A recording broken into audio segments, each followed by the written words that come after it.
Egun on guztioi. Gaurko deialdi honen helburua da euskarazko hedabideen finantziazioa sendotzeko eta euskarazko hedabideen jarduna eta produktuak indartzeko hitzarmenaren berri ematea. Euskarazko hedabideak diruz laguntzeko sistema berrantolatzeragoaz eta sektorearekin hitz eginda iritsi gara, sektorearekin adostuta iritsi gara berrantolakuntza honetara. Sistemaren aldaketak eskatzen du formalki lehenengo eta behin erakundeen arteko akordioa. Eta hori hitzarmen baten bitartez gauzatuko dugu. Hitzarmen hau onartu badu jada Eusko Jaurlaritzak gobernu batzordean eta tramite hori bideratzen da betetzen ari dira orain foru aldundiak. Denon borondatea da hitzarmen hau onartua geratzea 4 erakundeetan maiatzaren 26ko udal hauteskundeen aurretik. Gero etorriko da hitzarmena diruz babesteko erakunde bakoitzak bete beharko duen prozedura eta indarrean ipini beharko diren deialdiak.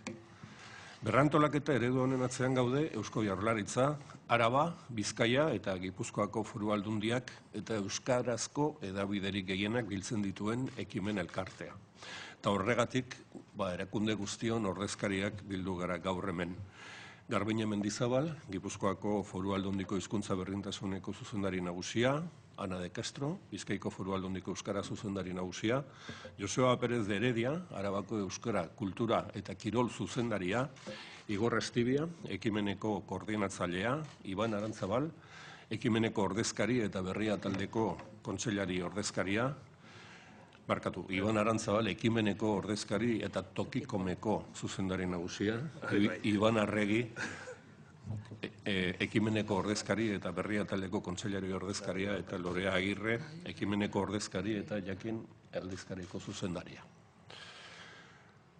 Legebiltzarrean, 2019ko aurrekontuen aurkezpenean, gai honen inguruan zerbait aurreratu genuen ere, gaur formalki aurkeztu nahi dugu berrantolaketa hau.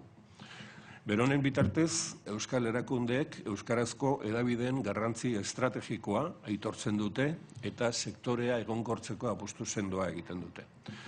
Eta lehenik eta behin hedabide hauekiko aitortzaren ideia hori azpimarratu nahi dut.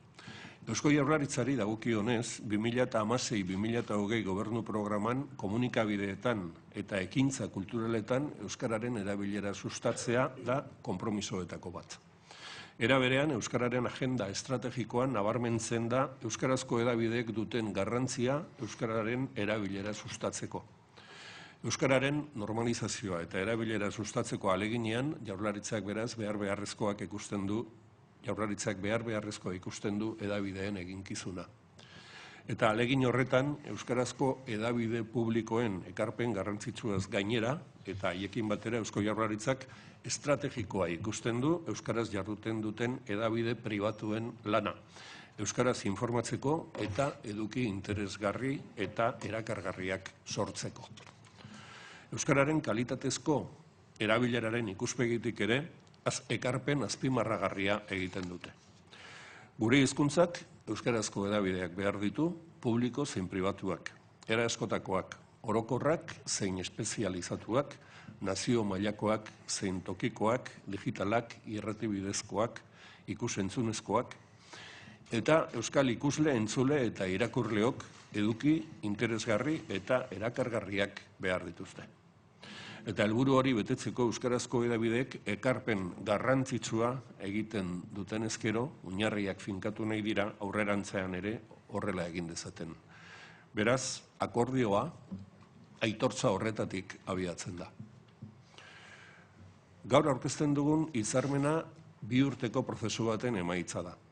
Jatorria 2017 urtearen hasieran du. Gipuzkoako foru aldundiak eta euskarazko hedabideak biltzen dituen ekimen elkarteak hedabide hauen etorkizunaren inguruan abian jarritako gogoetan. Eusko Jaurlaritza bildu zen geroxeago eta Araba eta Bizkaiko foru aldundiek ere bat egin dute gogoeta horretatik ateratako planteamenduekin. Euskarazko hedabideak diruz laguntzeko Eusko Jaurlaritzaren azken deialdira 2016an izan zen eta 3 urtetarako planteatu zen, deialdi horretara 137 komunikazio proiektu aurkeztu ziren eta 127 diruz lagundu ziren. Horrek adierazten du zein neurritan den zabala euskarazko hedabide pribatuen mundu hau. Poltsa horren barruan, era askotako proiektuak zeuden, eta akordio honen helburuetako bada trafiko hori ordenatzea.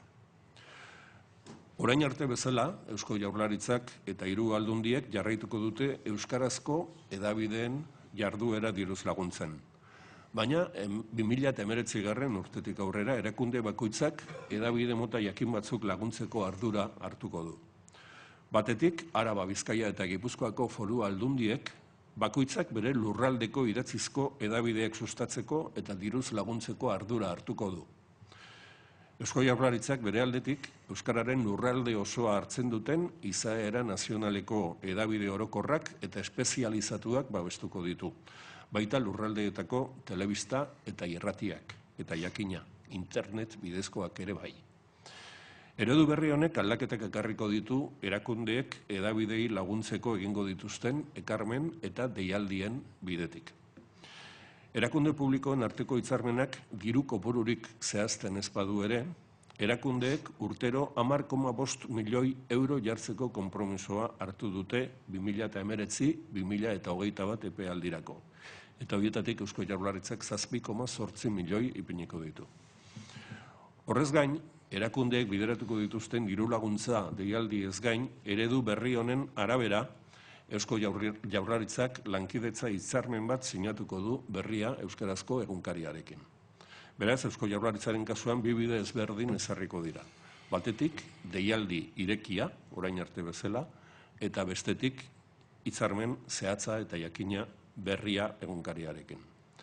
Deialdiaren detaile guzti hauek oraintxe lantzen ari gara danon artean. Eta eredu berri honen funtzionamenturako egokia ikusten delako jarraipen batzorde bat eratuko du beronen azterketa eta jarraipena egiteko. Azkenik aipatu nahi dut irizpide orokor gisa ezarri dela hedabide bakoitzaren diru laguntza bidezko estaldura gehienez aurrekontuaren 30%ra iritsi daitekeela.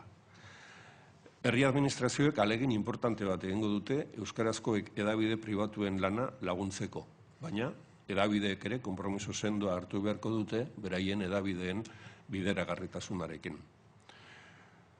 Uste dugu, hitzarmen honekin, erakundeen artean lortutakoarekin eta sektorearen ordezkariarekin lortutakoarekin apustu sendo bat egiten ari garela euskarazko hedabideak sendotzeko.